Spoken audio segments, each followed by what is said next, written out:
Hi friends, എല്ലാവർക്കും മഹീസ് വേൾഡിൻ്റെ പുതിയൊരു എപ്പിസോഡിലേക്ക് സ്വാഗതം. നമ്മളിന്ന് വളരെ ടേസ്റ്റി ആയിട്ടുള്ള മുരിങ്ങയ്ക്കായും ചക്കക്കുരുവും പച്ചമാങ്ങയൊക്കെ ചേർത്ത് നമുക്ക് വളരെ എളുപ്പത്തിൽ തയ്യാറാക്കാൻ പറ്റിയൊരു അടിപൊളി തീയലിൻ്റെ റെസിപ്പിയായിട്ടാണ് വന്നിട്ടുള്ളത്. അപ്പോൾ നിങ്ങളെല്ലാവരും ഇത് സ്കിപ്പ് ചെയ്യാതെ മുഴുവനായിട്ട് തന്നെ കാണണം. വളരെ ടേസ്റ്റി ആയിട്ടുള്ള ഒരു തീയലാണ്. അപ്പോൾ നമുക്കിപ്പം മാങ്ങയും ചക്കക്കുരുവും മുരിങ്ങയ്ക്കയൊക്കെ കിട്ടുന്ന സമയമല്ലേ, അപ്പോൾ നമുക്കിത് ഈസി ആയിട്ട് വീട്ടിലുണ്ടാക്കിയെടുക്കാം. അപ്പം ഞാനിതെല്ലാം ഒന്ന് കഷ്ണമാക്കി എടുത്തിട്ടുണ്ട്. കറിയിലേക്ക് അരപ്പ് തയ്യാറാക്കാനായിട്ട് തേങ്ങ വറുത്തരയ്ക്കണം. അതിനായിട്ട് ഞാനിപ്പോൾ അരമുറി തേങ്ങയും ഒരു 4 ചെറിയുള്ളി, കുറച്ച് കുരുമുളക്, കറിവേപ്പില ഇത്രയും കൂടി ഇട്ടിട്ട് ഒരു ചട്ടിയിലിട്ട് നമുക്ക് നല്ലപോലെ ഒന്ന് വറുത്തെടുക്കണം. അപ്പം നമ്മൾ തേങ്ങ വറുത്തെടുക്കുന്ന സമയത്ത് ലോ ഫ്ലെയിമിലിട്ടിട്ട് വേണം വറുത്തെടുക്കാനായിട്ട്, ഇല്ലെങ്കിൽ പെട്ടെന്ന് തന്നെ ഇത് കരിഞ്ഞു പോകും. അങ്ങനെ കരിഞ്ഞു പോയാൽ അരപ്പിന് ചെറിയൊരു കയ്പും കാണും, നമ്മൾ ഉദ്ദേശിച്ച ആ ഒരു ടേസ്റ്റും കിട്ടത്തില്ല. അപ്പോൾ ഈ ഒരു പരുവൊക്കെ ആവുന്നത് വരെ നമുക്കൊന്ന് മൂപ്പിച്ചെടുക്കാവുന്നതാണ്. അപ്പം നിങ്ങളിതിലേക്ക് പൊടികളൊക്കെ ചേർത്തിട്ട് എടുക്കുവാണെങ്കിൽ അങ്ങനെ ചെയ്യാം.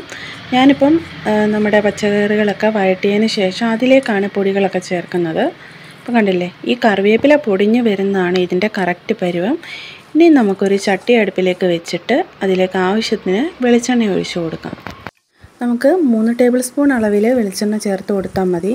ഇനി എണ്ണയൊക്കെ ഒന്ന് ചൂടായി വരുമ്പോഴേക്കും കടുക് കൂടി ഇട്ടിട്ട് പൊട്ടിച്ചെടുക്കാം.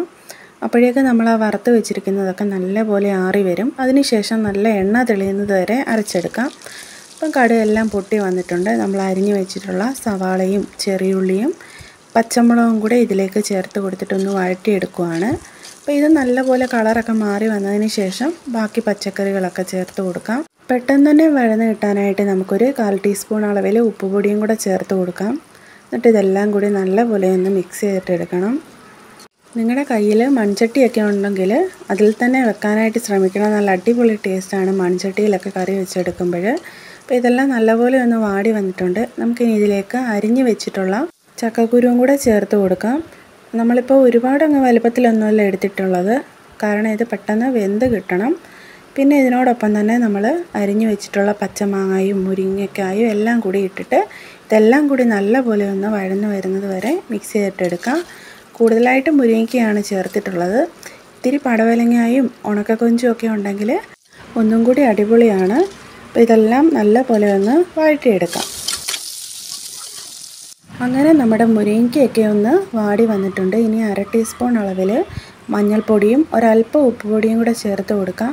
ആദ്യം നമ്മൾ സവാള വഴറ്റാൻ നേരം ഉപ്പ് ചേർത്ത് കൊടുത്തിട്ടുണ്ട്, അതനുസരിച്ചിട്ട് വേണം ചേർത്ത് കൊടുക്കാനായിട്ട്. പിന്നീട് നമുക്ക് ടേസ്റ്റ് നോക്കിയിട്ട് ചേർത്ത് കൊടുക്കാവുന്നതാണ്.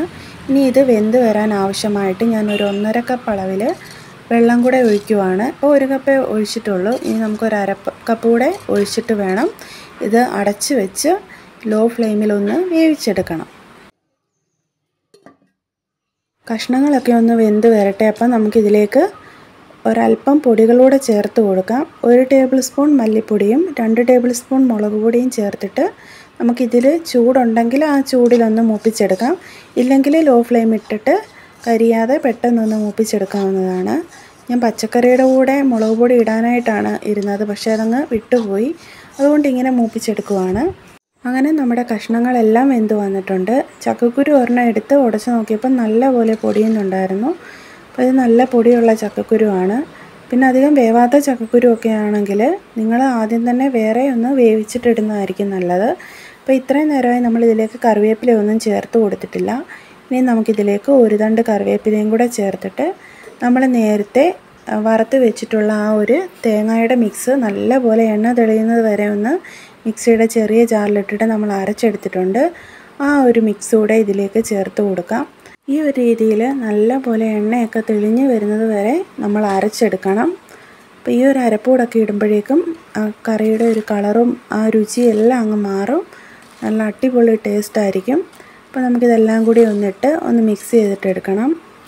ഇനി നമുക്ക് മിക്സിയുടെ ജാറ് കഴുകി അതിലുള്ള അരപ്പും കൂടി ഇതിലേക്ക് കഴുകി ഒഴിക്കാവുന്നതാണ്. ഇതെല്ലാം കൂടെ ഇപ്പോഴേ നല്ലപോലെ കുറുകി വന്നിട്ടുണ്ട്. ലോ ഫ്ലെയിമിലിട്ടിട്ട് ഒന്നും കൂടി ഒന്ന് തിളപ്പിച്ചെടുക്കണം. അങ്ങനെ നമ്മുടെ വളരെ ടേസ്റ്റി ആയിട്ടുള്ള മുരിങ്ങയ്ക്ക തീയൽ ഇവിടെ റെഡി ആയിട്ടുണ്ട്. നല്ല കുറുകിയൊക്കെ വന്നിട്ടുണ്ട്. ഇനി നമുക്കിതൊന്ന് അടച്ച് വെച്ച് കുറച്ചുകൂടെ കറിയൊക്കെ കുറുകി നല്ലപോലെ എണ്ണയൊക്കെ തെളിഞ്ഞ് വരുമ്പോഴേക്കും ഉപയോഗിച്ച് തുടങ്ങാം. അപ്പോൾ ഈ ഒരു സമയത്ത് നമുക്ക് മുരിങ്ങയ്ക്കയും ചക്കക്കുരുവും മാങ്ങയൊക്കെ ധാരാളമായിട്ട് കിട്ടുന്ന സമയമാണ്. അപ്പോൾ നിങ്ങളെല്ലാവരും ഈ ഒരു കറി വീട്ടിൽ തയ്യാറാക്കി നോക്കണം. എല്ലാവർക്കും ഒരുപാട് ഇഷ്ടമാകും. അപ്പം കഴിക്കാൻ സമയമൊക്കെ ആയപ്പോഴേക്കും കറി നല്ലപോലെ എണ്ണയൊക്കെ തെളിഞ്ഞ് കുറുകി വന്നിട്ടുണ്ട്. ഇതാണ് ഈ കറിയുടെ പരുവം. അപ്പം നിങ്ങൾക്ക് എല്ലാവർക്കും എൻ്റെ റെസിപ്പി ഇഷ്ടമായെന്ന് വിശ്വസിക്കുന്നു. ഇഷ്ടമായാൽ എൻ്റെ ചാനലൊന്ന് സബ്സ്ക്രൈബ് ചെയ്യുക.